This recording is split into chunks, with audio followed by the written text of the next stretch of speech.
नमस्ते दोस्तों, मैं मनोज यादव आपका स्वागत करता हूं हमारे YouTube channel my movement SWN पर। और आज हम बात करने वाले हैं एक बहुत ही खास आसन के बारे में जिसे सभी योगासनों का राजा भी कहते हैं, और वह है शीर्षासन, जिसे अंग्रेजी में हेड स्टैंड के नाम से जानते हैं। क्यों यह आसन इतना खास है?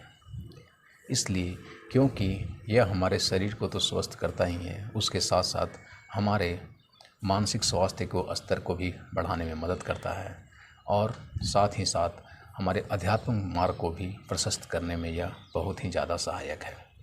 तो बिना कोई समय गंवाए हुए हम सीधे चलते हैं अपने योगा मैट की तरफ और जानते हैं शीर्षासन से जुड़ी संपूर्ण जानकारी।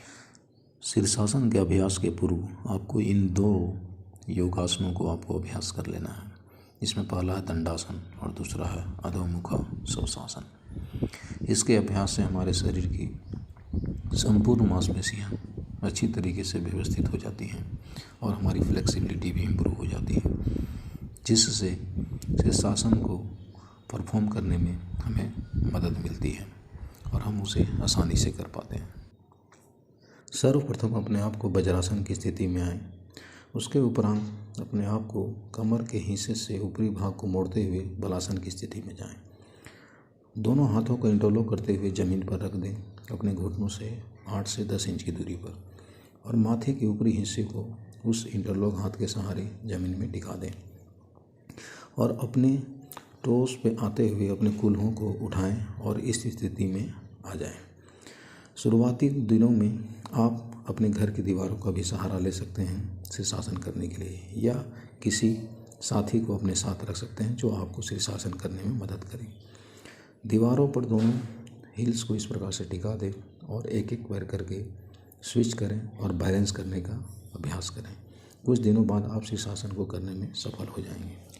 फिर वापस आते वक्त अपने दोनों पैरों घुटनों को मोड़ें और फिर जैसे गए थे उसी तरीके से आपको पहले बलासन में आना है और उसके बाद आपको वज्रासन की प्रारंभिक अवस्था में आ जाना है। शीर्षासन इन्वर्सन योगा पोज की कैटेगरी में आने वाला आसन है, जिसमें हमारे शरीर की आकृति विपरीत अवस्था में रहती है, सर नीचे की ओर, पैर ऊपर की ओर, जिससे हमारा शरीर पर गुरुत्वाकर्षण बल विपरीत दिशा में काम करता है, अर्थात रक्त का प्रवाह पैर से माथे की ओर होता है, जिसके कई अच्छे प्रभाव पड़ते हैं। वह इस प्रकार हैं। पहला, इम्प्रूव्ड सर्कुलेशंस। शीर्षासन की अवस्था में रक्त प्रवाह हमारे ऊपरी भाग में बेहतर होता है, विशेषकर हमारे मस्तिष्क में, जो हमारे शरीर का एक अभिन्न अंग है और शरीर के संपूर्ण कार्य को संचालित करने में मदद करता है।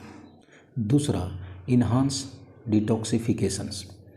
हेड स्टैंड के दौरान हमारे ब्लड प्रेशर्स में बदलाव होता है, जिससे लिम्फेटिक सिस्टम सक्रिय होता है, जो शरीर से वेस्ट और टॉक्सिक पदार्थों को निकालने के लिए जिम्मेदार होता है।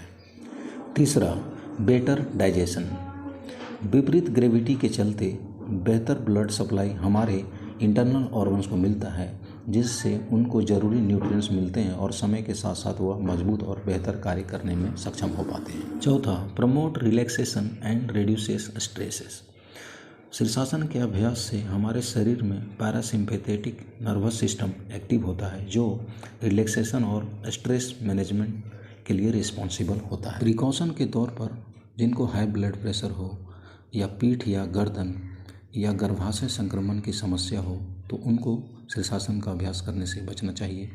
दूसरा, अगर आप बिगिनर हैं तो आपको 30 सेकंड से लेकर के 1 मिनट तक इसका अभ्यास करना है, और आप पहले से अगर इसका अभ्यास कर रहे हैं तो इसका अभ्यास आप 1 मिनट से लेकर के 3 मिनट तक शीर्षासन का अभ्यास कर सकते हैं। आज की इस वीडियो में बस इतना ही। वीडियो अगर अच्छा लगे तो ज़रूर हमारे चैनल को सब्सक्राइब करें और दूसरों को भी शेयर करें। जय हिंद, जय भारत।